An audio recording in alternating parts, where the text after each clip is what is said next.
This means that Greeks should rule barbarians. This was a quote by Euripides that was used by Aristotle in his book called The Politics of Aristotle. This quote was used to compare enslaved people to foreigners. Ancient Greek people called foreigners barbarians, and this led to the subsequent conclusion that barbarians should have to be enslaved by them. This was a historical example of how xenophobia was being implemented upon these people. In this picture, we can see the Greek people are essentially stepping on these barbarians to showcase their superiority. But what were the processes that caused these people to start thinking this way in the first place? Why couldn't everyone be equal? To answer that question, everyone's brain thinks in different ways, and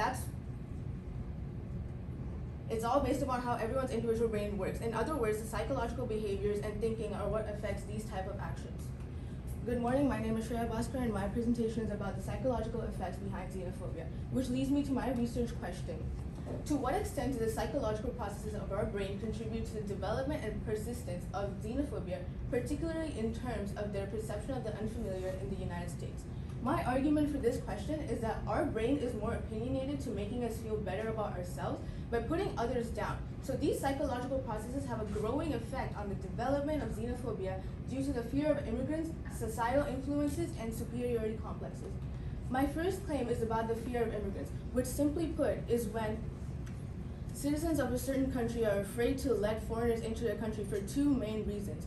One of them being the threat for their jobs, and another one being the increased crime rates. To further support this claim, the American Psychological Association came out with an article called The Fear of Immigrants, which states, the fringe movements and mainstream political parties have framed immigrants and refugees as the major cause of unemployment, crime, and a threat to their cultural and social fabric. This further instigates the fear that people have for foreigners, which causes them to close down their borders.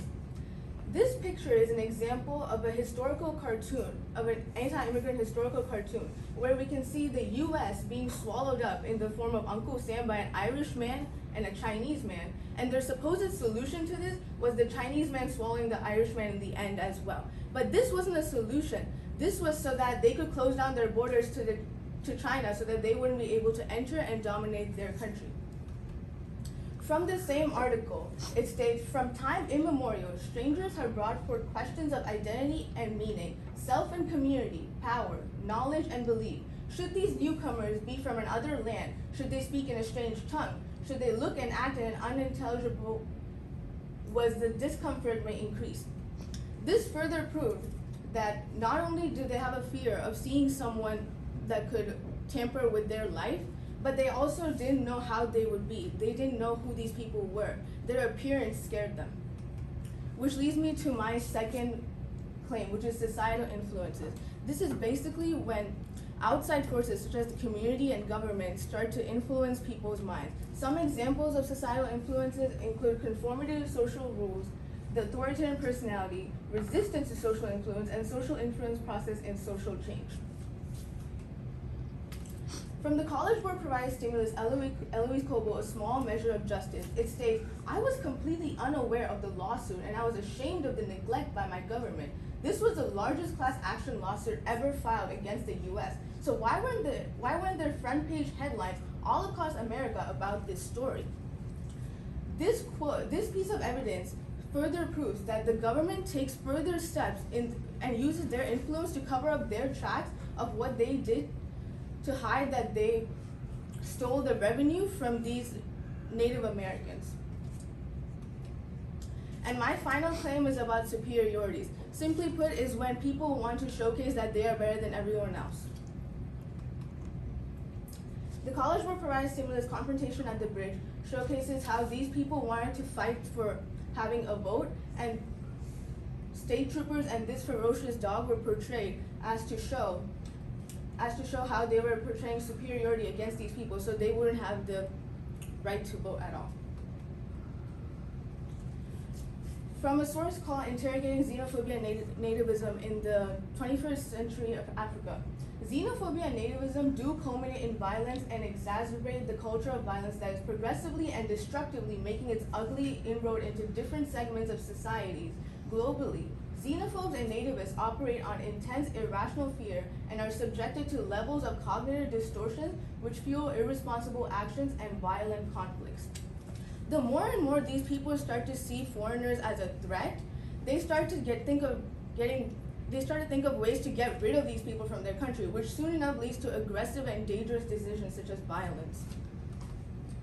My solutions to this problem is to limit media intake, embrace cultures instead of hating on them, and to seek therapy, which seems to be the most viable option. And of course, there are limitations, which include not everyone is acting based off of others' opinions, which meaning societal influences do not influence how they think. Fear can keep existing no matter what, and not everyone goes to therapy.